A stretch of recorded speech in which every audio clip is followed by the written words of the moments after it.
दोस्तों, एक बार बादशाह अकबर ने अपनी बेगम के लिए हीरो से जड़ा एक बहुत ही सुंदर हार बनवाया।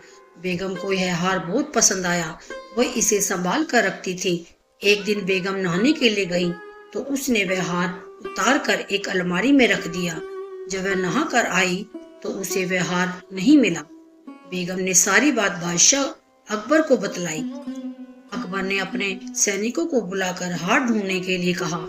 अकबर के सैनिकों ने राजमहल का चप्पा चप्पा छान मारा, लेकिन उस हार का कहीं पता नहीं चला। अब थक हार कर अकबर ने बीरबल को महल में बुलाया और सारी बात बतलाई। बीरबल को महल के कर्मचारियों पर संदेह था। बीरबल ने अगले दिन महल के सभी कर्मचारियों को बुलाने के लिए कहा।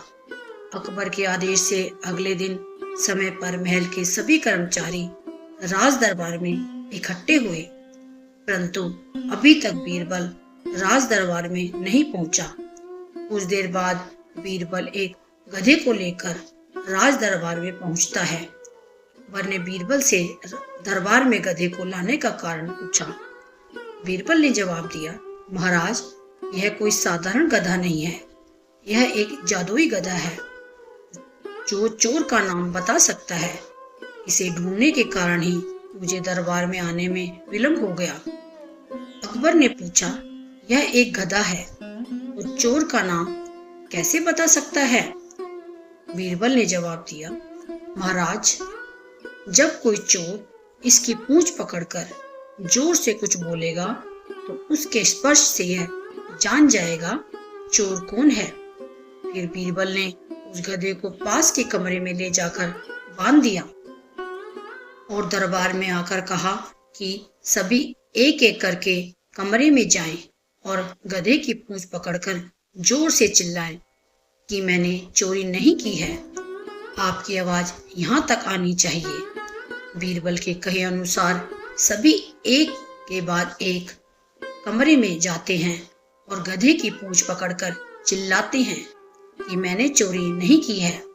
जब यह कार्य पूर्ण हो गया तब बीरबल सभी के पास जाकर उनके हाथ धुलवाते हैं और उसे सूंघते हैं। इस प्रकार सूंघते सूंघते एक कर्मचारी के पास जाकर उसके हाथ सूंघकर बीरबल कहते हैं, महाराज, इसी ने चोरी की है।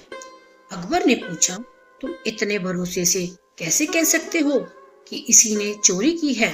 बीरबल बोले, महाराज, यह कोई जादू गधा नहीं है, बल्कि एक साधारण सा गधा है। मैंने इसकी पूंछ में एक खुशबूदार पदार्थ लगा दिया था।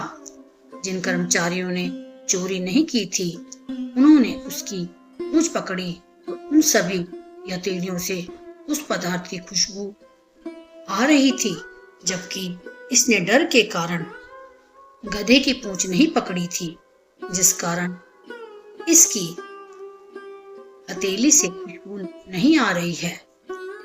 हमेशा की तरह बादशाह अकबर बीरबल की चतुराई से बहुत खुश हुए और उन्हें बहुत सा इनाम भी दिया। दोस्तों, इस जादुई गधा और बीरबल की कहानी से हमें यह शिक्षा मिलती है कि चतुराई से बड़े कार्य को बहुत ही आसानी से किया जा सकता है। दोस्तों, मैं उम्मीद करती हूँ कि आपको यह कहानी जरूर पसंद आई होगी।